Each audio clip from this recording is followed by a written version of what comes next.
So a couple weeks ago, a group of us went out to eat after a Sunday service, one of our church services, because that's what you do after church, right? You go out to eat and hang out. We're a church, but we're an alternative church. It's not your standard evangelical, sing group karaoke to Jesus kind of thing. If that's your cup of tea, by all means, enjoy. We're just not quite that. We're a very unique space, and which creates, opportunity for a lot of unique and cool people to come through. And so with incredible and awesome and creative and unique people come awesome and creative and unique conversations. And so a group of us went out to eat after the Sunday service, and we were talking about a few different things. We hung out for like 3 hours, I think. And one of the things that was brought up was, how do you identify now in your spiritual journey? Because we are a church, we are postured in this tradition of Christ, but in a much, much, much different way than what's expected of this tradition. And so we were each kind of sharing about how we identify in this crazy world, knowing that the true self is more fundamental underneath all of these surface identifications. But labels and things can be really helpful. They serve a purpose, We can't be labelless, or else we wouldn't know how to identify and how to engage. I'd be upset if Trader Joe's decided that, labels were just a thing of the material, man. And I went there trying to buy, chocolate-covered pretzels, and I came home with, some other vanilla strawberry thing. I'd be like, damn, wish they had a label on this thing. Not for any other reason than I want some identification for what I'm going to, be consuming here. You know what I'm saying? So labels and identifications can be helpful in that very neutral way. Our problem is we associate so much with identifications and labels. All of our presumptions, all of the things that have happened to us or not happened to us, and all of our narrative and story gets dumped on these labels and identifications. They within themselves are quite neutral, really. Let them speak for themselves, And so as we were talking about this, one of our awesome people that are in our person that's in our community, is how this all got brought up. She was sharing that at a doctor's thing, a medical thing, one of the questions was what religion she was. And she felt conflicted about what to put down for her religion, because she does identify with Christ. That's her background, that's her upbringing, still resonates with it, but not in the way that she did before. But she couldn't really put anything else down, with integrity. And so she decided to put contemplative Christian. And I think that's a really good way. I use that language a lot, contemplative a lot and things. And so we were kind of talking about that. And even another person was asking, so how do you really, explain that, a contemplative Christian, whatever. And it was fun for me to because I think about all of this and I do this so much. I'm always sort of thinking that. So it's super fun to just listen and observe how other people are explaining this stuff and identifying with it, and just watching and listening, learning, really. And we started talking about contemplative Christian, but mystic Christian as well. And so finally, it got to me sharing a little bit about how I identify, and a little bit more too, with what we're up to with the church community. And it's, to me, it's most accurate to say contemplative Christian.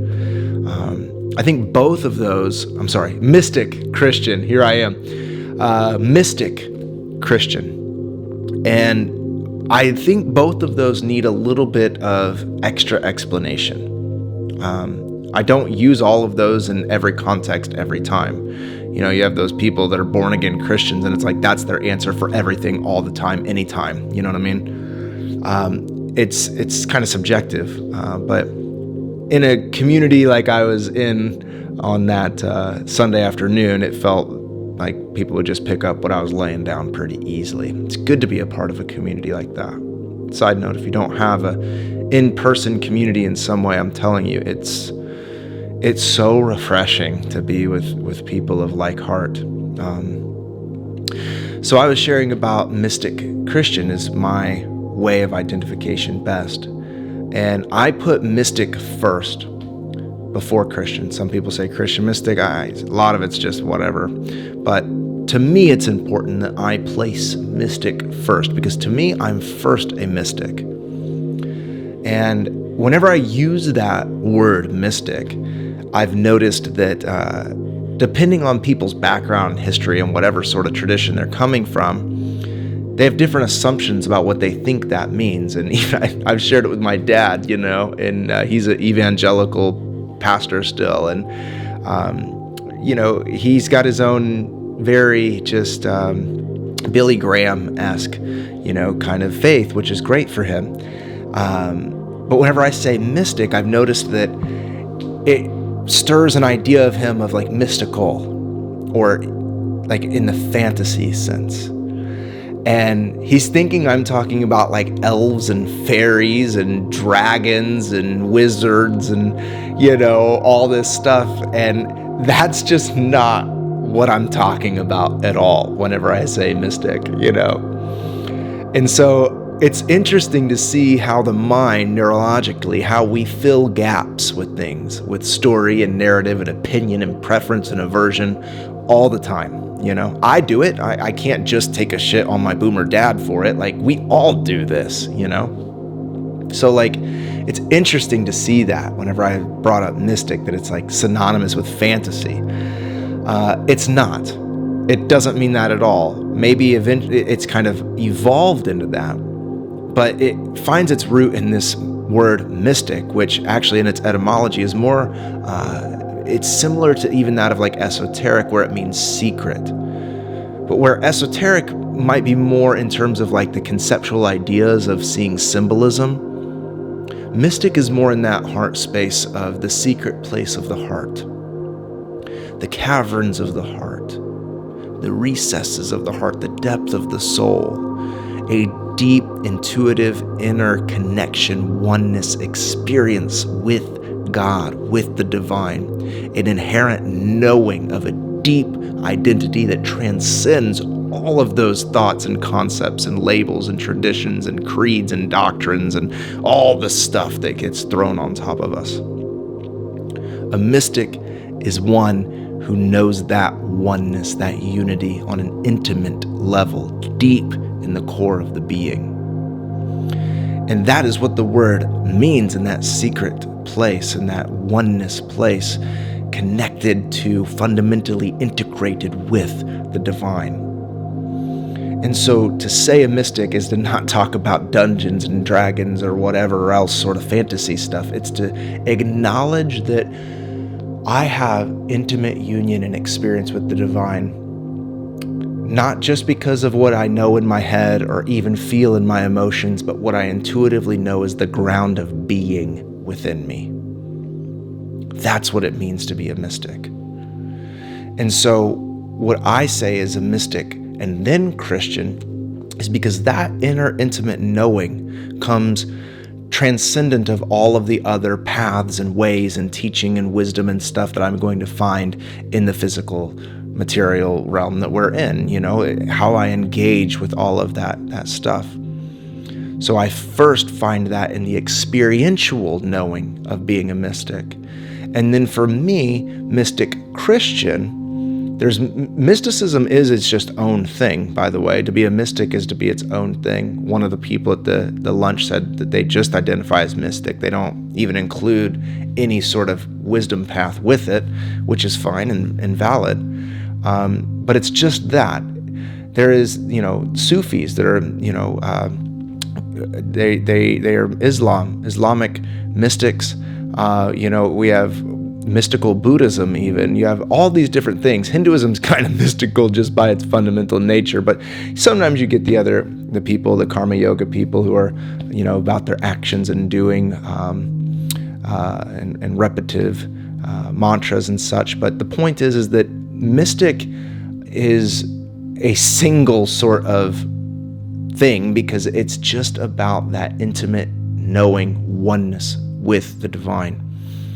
And then for me to use Christian after that is to say, to know that oneness and interpret it through this tradition of Christ, my native tradition that I now see in a very symbolic, metaphorical way that has not anything really to do with dogmas and doctrines and creeds and institutions that tell me what I need to or not need to believe.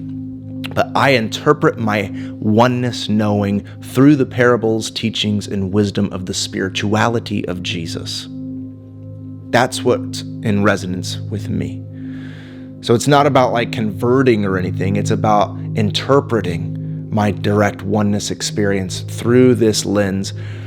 Honestly, and in some ways through my own conditioning. You know, I'm a pastor's kid. I've been in ministry for years. I've walked away from it and I've reintegrated it from a different heart space, from a different perspective, a different paradigm. And so now it's more meaningful to me in a different way. And so to be a mystic is to allow that oneness to interpret my Christianity. And so a lot of times I don't even use the word Christian, just because it's so loaded, it's so complex, it's so assumptive in this day and age. Has been for many years. It has a really bad history too, by the way. I'm not going to dismiss that. So a lot of times I'll use like the way of Christ, you know, as an alternative, or the spirituality of Jesus. But if people are open to hearing an alternative perspective of this word Christianity, a Christ, an anointing, that's what's being realized in the life of Jesus, then I use that language. And so I felt comfortable with my friends there. I feel comfortable with my friends here on YouTube to say, you know, mystic Christian, because it's first through that direct inner knowing. So I don't dismiss any other labels that people want to, or traditions or paths or identifiers that people want to use in correlation with a mystic. For me, it's just the mystic Christian, but I also learn from many traditions, and that informs how to more deeply integrate. Because what's most important is that I'm actually realizing who God is in me and seeking to express through me in my life. That you'll know a tree by its fruit, not by its, you know, doctrines that it regurgitates. You know, by our actions, by the way we live and move and have our being is evidence of what's truly within us. The storeroom of our heart. Out of the abundance of our heart, the mouth speaks. And I would say, to add to Jesus, even the hands act. We participate with the divine through that deep inner knowing. And so my invitation for everyone is that they first have that realization of that deep inner knowing, and then allow that, trust the Spirit of truth to guide you into all truth. That's what the mystic is doing. And then people like me or others can be helpful teachers along the way, but the best teacher is the Comforter, the Holy Spirit, the Spirit of truth that is accessible to you, whether you could read a book called the Bible or not, whether you can get your ass to a church or not. You have the Spirit of truth within you, the greatest teacher inside of you. We have to get quiet and still enough to realize that fundamental connection with the divine and cultivate that relationship, dance in participation with that, to live intentionally, to set our mind above where Christ is seated, the seat of the observer of our life, that we are not just subject to all of the shit that's going on in our life, but rather above it with a divine vantage point for how we are to engage and interact with this life, because we're all here in the earth school for purification. We're all here to do the work that we're here to do. We all have an incarnational responsibility. And the only way we're going to deeply know that is not by putting Christian first, your tradition first, but by the mystic way first. That experiential deep knowing of oneness with the divine, and you will know it in the core of your being. It will include your emotions, sure. It'll include your intellect and your mind and your ration, yes. But this deep inner knowing, this gnosis, this fundamental intuitive awareness When you begin to crack into that, it informs all of that and then brings formation into your life. You become empowered to live the life of righteousness. Righteousness means in accordance with. To live in accordance with God and live in accordance with yourself, your true self, not the ego self. I love how Krishnamurti talks about the ego as a bundle of memories.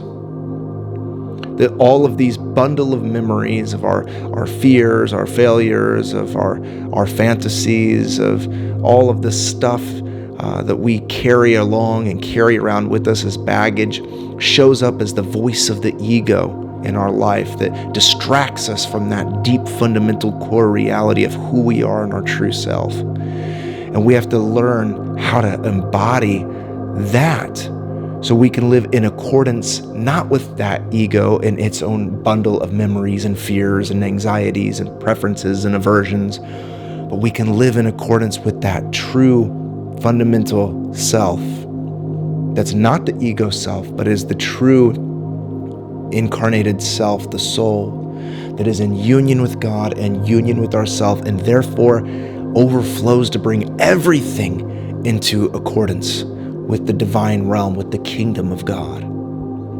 And that's what we're here to do in whatever ways that we are to do it. But the mystic, first and foremost, understands that it is in that stillness, in the secret, in the quiet place of the heart, that is where knowing happens. That's where experiential reality comes into our experience of life. To be a mystic just means experiential. If I could just summarize it all in this one way, it's to say a mystic is to say, I am experiential in my faith, in my life, in my spirituality, even in my humanity.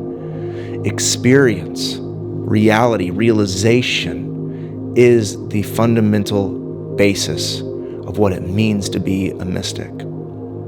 And that experiential basis of fundamental knowing that informs emotion and logic then can give us a framework. It can create a canvas then for us to interpret that through traditions and doctrines and all of that stuff. But we have to start with that experiential inner oneness with God and allow that to be the thing that drives us, the spirit of truth to drive us, or else we will be prone to religiosity.